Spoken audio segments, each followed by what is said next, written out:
Hi everybody, happy Wednesday. You'll notice it's like Twilight Vampire territory again, and this is really awkward. So I decided to show you guys some Assassin's Creed Odyssey gameplay while I talk about this. I really like this game. More on that in a bit when I finish the sort of story in it. I don't want to speak out of school on it, and that's not the topic today anyway. And I'm gonna try to not belabor this point because I know this topic upsets a lot of people to talk about, which is why I think we need to talk about it. Because Twilight Vampire. One of the things that drives me crazy about the culture war and discussions of this sort is how badly certain concepts end up in the public consciousness. They end up as almost memes of repetition instead of words that actually mean something.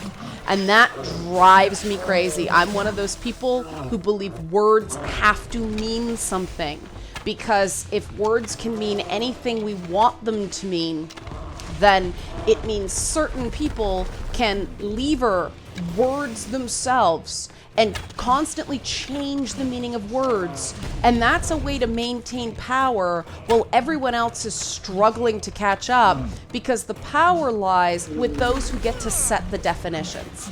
And this is tied right into this idea of the concept of privilege, a concept that has been so badly taught as it's leaked from the sort of cloistered halls of academia to the popular consciousness. This terminology is so mutable and has been so messed up that people hate using the term, and a lot of people tune out when they hear the term. And really, it's a concept, whatever you call it, it's a concept that bears us being aware of. It's actually sort of an important thing.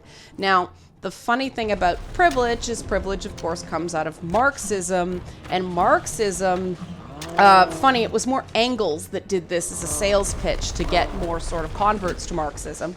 All these other things about you are all about class. Gender is a class. Class is a class. Race is a class. All these things are classes. It's kind of funny because privilege kind of flips that around, doesn't it? Like, this idea of, well, it's not about your economic class, it's about race and gender identity and all that stuff. And so privilege is seen as a subset of Marxist theory, but privilege theory is actually the exact opposite of Marxist theory. It separates economic class from all these other things. But, we have to credit Marx as much as his theories were flawed, for he popularized the idea that economic class is a social structure and people can move between the classes. It is not an immutable characteristic. That the idea of upward mobility and downward mobility are real things. And it's not natural law. It's not, nobles were born noble because God wanted them to be better off than, the proletariat.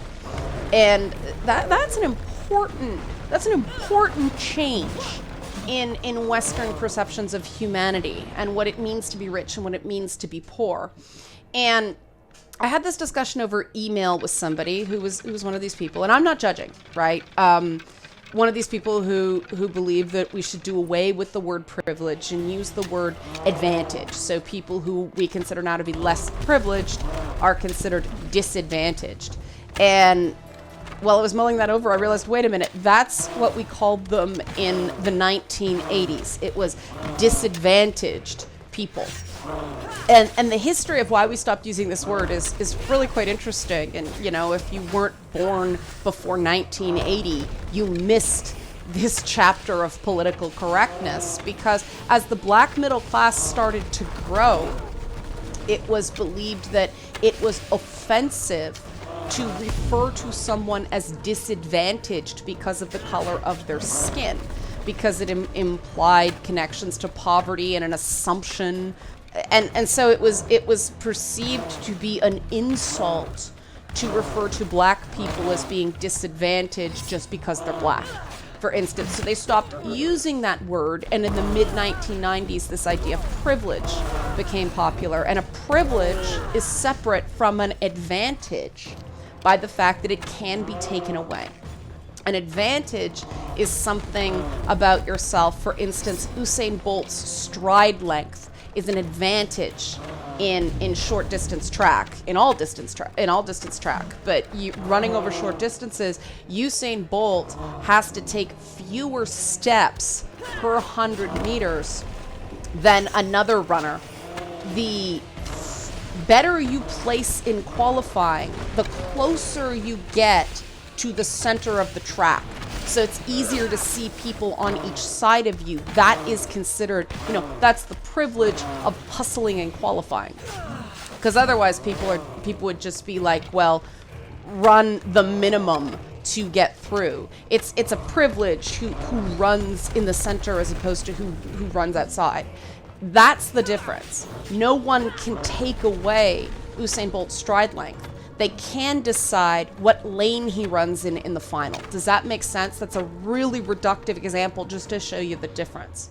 And we're seeing privilege play itself out with Facebook right now, and its CEO, Mark Zuckerberg, hence the name of this video.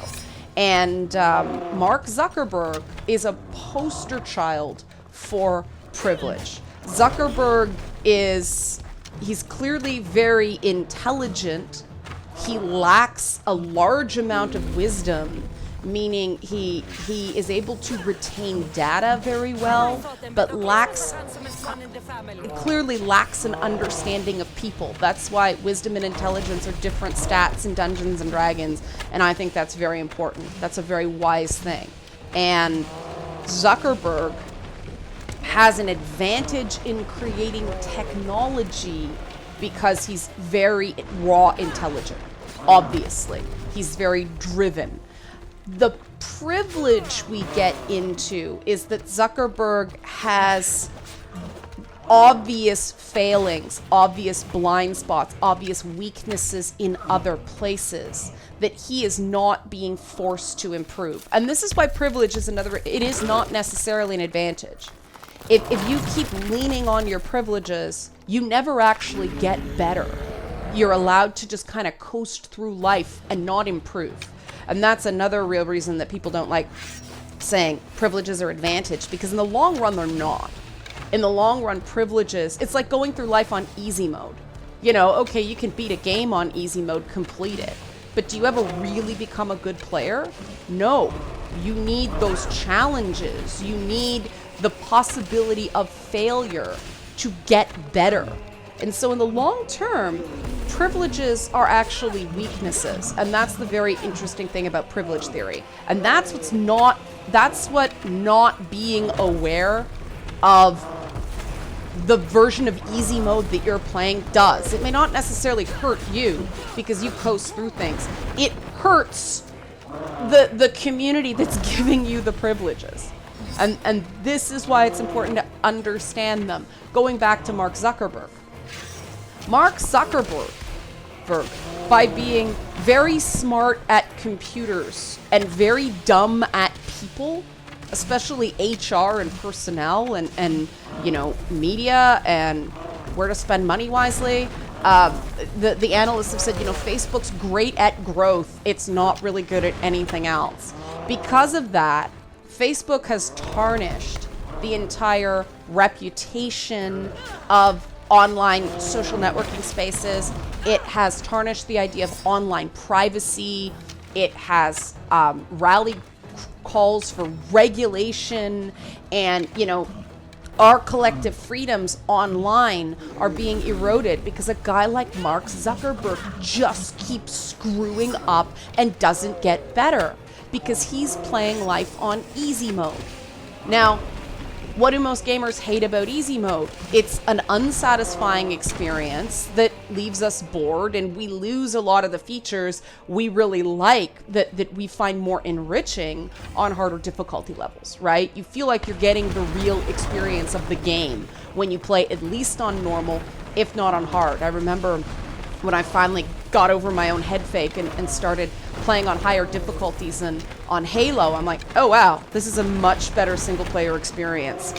And that's really true of life as well. And this is the sort of difference between gamers and everybody else when it comes to life and what we look out of life. And I think part of the reason that gamers reject the idea of privilege so hard is because we prefer to not play life on easy mode, but also most gamers, they may be white males, but they're not playing life on easy mode. The minute somebody ends up with a disability, for instance, like say you lose the use of your legs, well, you don't have, you're still a white man, you're still cisgendered, you know, you're still, let's assume you're still gay or straight, your sexual orientation doesn't change. But now you're not able-bodied. You have lost privilege, right? Now some people would claim, well, they've also lost an advantage. No, you lose no advantage at intelligence-oriented tasks because you can't use your legs.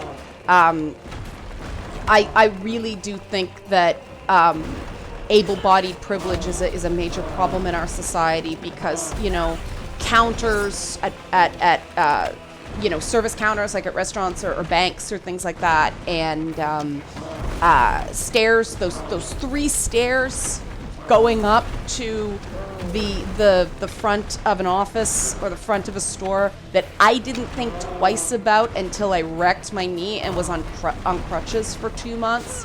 Oh my God, did that change my perspective. A lot of gamers, for one reason or another, a lot of it's geographic, a lot of it's economic, a lot of it's, I believe, invisible challenges. I think that neurotypical privilege is a real thing that more and more it's becoming something I'm becoming really annoying about, that maybe we should be less complacent about the world being created for neurotypical people as opposed to the world being equally accessible to people on the autism spectrum or other neuroatypicalities. It's starting more and more, thanks to you guys. I mean, I realized I much prefer, though I am myself not on the spectrum, I much prefer, as a rule, dealing with people who think more like someone on the spectrum, because I know exactly where they're coming from. I don't feel like somebody is just being nice to me to be fake. I like the literalism. It might be a better way to live if the world was less difficult for people on the autism spectrum. I'm not sure. This is just sort of my feelings on the thing, having dealt with a lot of you guys who are on the spectrum, and I know you're always going to come at me totally straight because it's much harder for you to deal any other way. You're not going to euphemize, you know, you're just going to, like, boom. I mean, Watch Dogs 2 poked fun of Silicon Valley culture, and I think a really shrewd way that a lot of people missed because the white Bay Area liberals writing about the game and complaining about the cost of housing and they didn't do enough about it completely missed this. They really dealt with the fact that these counterculture you know, people of color had to code switch constantly in Silicon Valley. Who has to adapt?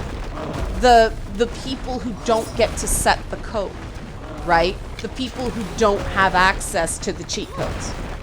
And that is what's going on in Facebook and microcosm, because every mistake Mark Zuckerberg makes, does he have to learn from them? No, he goes on a listening tour, papers over it, Twilight, and goes about his merry way, never really having to make the correction, unlike the rest of us, like me coming out of the sunlight because it's yucky.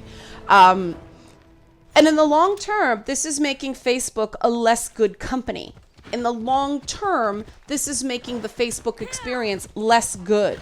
And in the long term, it is going to change social media forever, because people are now talking about what I was talking about years ago.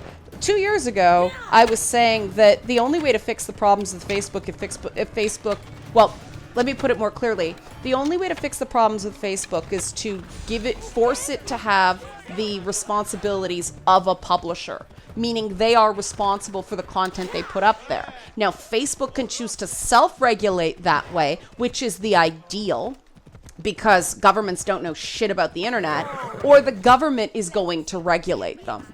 Now, because Mark Zuckerberg isn't interacting effectively with his own privilege, he's just using his privilege to skate by the rules and wreck it for everyone else, as opposed to recognizing that, okay, I don't have to do this, but for the good of everyone else, for the ideal outcome, I'm going to do this because it's better that we self-regulate than if we get regulated by the government, which is what the video game industry did with the ESRB. They didn't wait around to get regulated because that would, look at the countries that do government regulate. It sucks. It's stupid. It's nonsensical. It's like, I'm wearing painting pants, yeah. But it's like the MPAA in American films. It's nonsensical and based on precedent and more about taste than actual harm done. So the ESRB went, look, we're privileged to be able to set our own rules and the government will get off our back. And that's what they did, and it was better in the long run. It's a better system. And so what white liberals did, because they didn't see their own privilege when lecturing everybody else about theirs, is that they've ruined the concept of privilege by lecturing everybody else about privilege and getting it wrong. Privilege isn't something you should feel bad about. Privilege is an opportunity. And understanding, it's just simply understanding that not everyone can do the same things in the same way in similar circumstances. Like, the tech nerds that run Silicon Valley would not last 5 minutes in my old hood. No way. They'd end up offending someone because their idea of politeness is not going to earn them respect. Because they're not worthy of respect. They live their life on easy mode.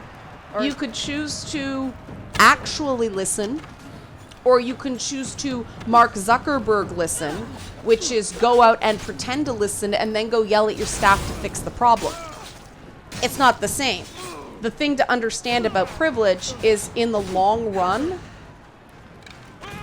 not understanding your privilege does not help you, and it actually damages whatever field you get to play on easy mode. And that's the thing they don't teach. That's the thing they don't teach when they're lecturing people about privilege, because most people are not taught about privilege in a systematic way that makes sense and is holistic. They're taught about privilege because know-nothing privilege activists are screaming at them on the internet. And that's ironic as shit. Thanks for watching. Help support this channel. Become a monthly patron, patreon.com Leanna K. I probably should have put this in earlier. Maybe I will, just off the top. So it's there. Somebody suggested I do that. So, okay. Thanks for watching.